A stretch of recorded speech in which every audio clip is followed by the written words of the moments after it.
Good morning dear students. आज का हमारा टॉपिक है रेडियो एक्टिविटी से related, that is decay law और डिसइंटीग्रेशन लॉ। रेडियो एक्टिविटी के बारे में थोड़ी बहुत जानकारी आपको है, जो कि spontaneous disintegration of heavy nuclei होता है। स्पॉन्टेनियस का मतलब which cannot be started, which cannot be stopped, which cannot be accelerated, which cannot be retarded, इस प्रकार का जो प्रोसेस होता है। तो जो पीरियोडिक टेबल में के हेवी एलिमेंट्स हैं, सब में ये कैरेक्टरिस्टिक्स पाया जाता है। और फाइनली फिर डिसइंटीग्रेशन होने के बाद, टोटल डिसइंटीग्रेशन अगर उनका हो गया तो फाइनली वो स्टेबल एलिमेंट में कन्वर्ट हो जाते हैं। तो ये जो भी डिसइंटीग्रेशन है उसको अगर मैं समझो, नंबर ऑफ एटम्स जो भी डिसइंटीग्रेट हो रही है, न्यूक्लियस बोल सकते हो, न्यूक्लियाई बोल सकते हो, या अपन जनरली नंबर ऑफ एटम्स कहेंगे। क्योंक't suppose dn is the number of atoms disintegrating in time dt। Initially मतलब जब t इक्वल टू 0 है उस समय का नंबर ऑफ एटम्स जो भी है let that equal to n0। और जब टाइम t हम ऑब्जर्व कर रहे हैं, कोई भी टाइम हो सकता है, 1 और 2 और 15 मिनट जो कुछ भी है, उस समय की जो भी नंबर ऑफ एटम्स है n, उसको n सफिक्स t से बताया गया है। तो यह ऑब्जर्व किया गया कि जो डिसइंटीग्रेशन है dn, it is directly proportional to the time interval dt and also it is directly proportional to the number of atoms present at that time। उस समय पे जितने भी नंबर ऑफ एटम्स रहेंगे, मैं यहाँ t नहीं बता रहा हूँ क्योंकि उसमें t यानी कि टाइम t के लिए कितने रहेंगे वो बताया गया है। दोनों को अगर एक साथ लेते हैं तो we can say it is dn proportional to n into dt but with negative sign, because as the time passes the number of atoms decreases, number of atoms decreases, and therefore dn is equal to some constant into n into dt। यह जो constant of proportionality है which is denoted by lambda, it is called as the disintegration constant or decay constant। now initially at t equal to 0 number of atoms को अपन n0 बताते हैं, और उसके बाद अगर अपन टाइम t इक्वल टू लेते हैं 5 सेकेंड या जो कुछ भी लेना है, जो भी टाइम लेंगे अपन, मिनट और जो कुछ भी है, उस समय के नंबर ऑफ एटम्स को अपन n से बताते हैं।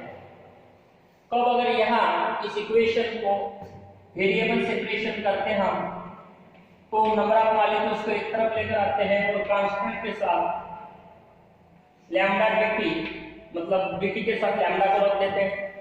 ये दो अलग अलग वेरिएबल्स हो गए। इसको अगर इंटीग्रेट करते हैं, इंटीग्रेटिंग बोथ साइड्स, तो dn by n is equal to integration of minus lambda dt। तो यहाँ नंबर ऑफ एटम्स की बात करें तो n0 और ये हो जाएगा n, मतलब सब यहाँ मैंने पहले का इसमें ऐसा इस प्रकार से लिख कर दिया, आप ये लिख सकते हो इसको। और यहाँ टाइम 0 से लेकर अपन कहेंगे t तक, क्योंकि at t equal to 0 number of atoms n0, at time t number of atoms are n। it is log base en n0 to n, ये लिमिट्स हो गए उसकी, माइनस लैम्डा इंटीग्रेशन में dt 0 to t, और integration of dt e जट t limit में 0 to t। यहाँ आ जाते हैं it is log base e upper limit n minus log base e lower limit is n0। Similarly minus lambda upper limit is t और lower 0 that is lambda t। तो हमें यहाँ मिल रहा है log base e n minus log base e n0। अगर combine करते हैं तो लॉगरिथम के फार्मूले के अनुसार it is n divided by n0 और उधर माइनस लैम्डा टी। लॉगरिथम और एक एक्सपोनेंशियल फंक्शन होता है जिसको एक तो इस प्रकार से अपन लिख सकते हैं एक्सपोनेंशियल ऑफ समथिंग, उसको ब्रैकेट में लिखा जाता है फॉर एग्जांपल लैम्डा टी, या symbolically e to the power minus lambda t पढ़ते हुए उसको पढ़ा जाता है एक्सपोनेंशियल ऑफ लैम्डा टी। तो यहाँ लॉगरिथम और एक्सपोनेंशियल एक दूसरे के इनवर्स है, जैसे x और 1/x का रिलेशन है, सिमिलरली लॉगरिथम और एक्सपोनेंशियल का रिलेशन होता है। तो taking exponential on both the sides, इधर से लॉगरिथम हट जाएगा तो ये n/n0 हो जाएगा, और इधर एक्सपोनेंशियल ऑफ लैम्डा टी जो कि e to the power minus lambda T होगा। And therefore now n equal to n0 e to the power minus lambda T, और ये जो भी रिलेशनशिप है number of atoms at time t और number of atoms at t equal to 0 के बीच का, उसे डीके लॉ कहा जाता है। तो n equal to n0 e to the power lambda t, book में आप इस प्रकार से ऑब्जर्व करोगे, यहाँ t लिखा हुआ है n के साथ, यानी टाइम t के मॉलिक्यूल्स। तो ये जो भी लॉ है उसको अगर ग्राफिकली रिप्रेजेंट करना है तो यह t equal to 0 number of atoms maximum है n0, और जैसे जैसे टाइम पास होते जाएगा जो नंबर ऑफ एटम्स है वो डिक्रीज होते जाते हैं, इस प्रकार का जो डिक्रीज है। लेकिन जब उनको 0 होना है तो 0 होने के लिए इनफाइनाइट टाइम लगेगा टोटल डिके के लिए, इसलिए ये कभी भी टाइम एक्सिस को टच नहीं होता, और इस प्रकार का जो ग्राफ है उसको एक्सपोनेंशियल इन नेचर कहा जाता है। तो जो डीके है नंबर ऑफ एटम्स डिक्रीजिंग जो भी होते हैं रेडियो एक्टिव एलिमेंट के, वो एक्सपोनेंशियल नेचर में डिक्रीज होते हैं, मतलब इनफाइनाइट टाइम लगेगा उनको टोटल डिक्रीज होने के लिए। यहाँ जो dm इक्वल टू अपन ने माइनस लैम्डा n dt लिया था, तो dm by dt equal to से lambda into t minus lambda into t, इसको रेट ऑफ डिसइंटीग्रेशन कहा जाता है dn बाय dt। और ये जो रेट ऑफ डिसइंटीग्रेशन है इसको एक्सप्रेस करना है तो एक टर्म हमें ये करना पड़ेगा, उसको कहा जाता है एक्टिविटी। तो जो एक्टिविटी है उस एक्टिविटी का रिलेशन n के साथ है, यानी dn बाई dt के साथ है। तो जो मैंने यहाँ लिखा था dn by dt equal to minus lambda into t, minus lambda into t, sorry ये टर्म छूट गया है, लैम्डा n इंटू टी। तो ये जो भी टर्म है dn by dt it is called as activity और it is denoted by a, and therefore a equal to minus lambda n into T, ये हो गया एक्टिविटी। अब अगर t इक्वल टू 0 लेते हैं तो इनिशियल एक्टिविटी को a0 से बताया जाता है, that is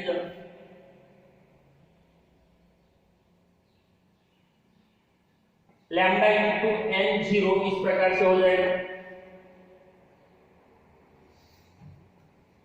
and therefore now activity at any time is a0 into e to the power minus lambda t। और ये जो एक्टिविटी है it is expressed in terms of becquerel, जो उसका SI यूनिट है। तो dn by dt 1 disintegration or say 1 atom per second, it is becquerel। और दूसरा यूनिट उसका जो भी है वो है क्यूरी, जो SI यूनिट है, तो that is actually 3.7 into 10 to the power 10 becquerel, ये BQ से और उसको CI से बताया जाता है। तो ये दो यूनिट्स ध्यान में रखने हैं एक्टिविटी के। एक को कहा जाता है SI यूनिट जो बेक्वेरेल है, मीनिंग है उसका 1 बेक्वेरेल यानी इक्वल टू 1 डीके पर सेकेंड, और जो क्यूरी है ये CGS यूनिट है, उसका मतलब होता है 3.7 into 10 to the power 10 decays per second. और दोनों के बीच का रिलेशन इस प्रकार से है, CI यानी क्यूरी, BQ यानी बेक्वेरेल। तो ये है डीके लॉ। उसके बाद इसमें एक टर्म अपने को डिफाइन करना है जिसको कहा जाता है हाफ लाइफ पीरियड जो कि T1/2 इस प्रकार से रिप्रेजेंट किया जा सकता है, या सिंपली आप उसको कैपिटल T से बता सकते हो।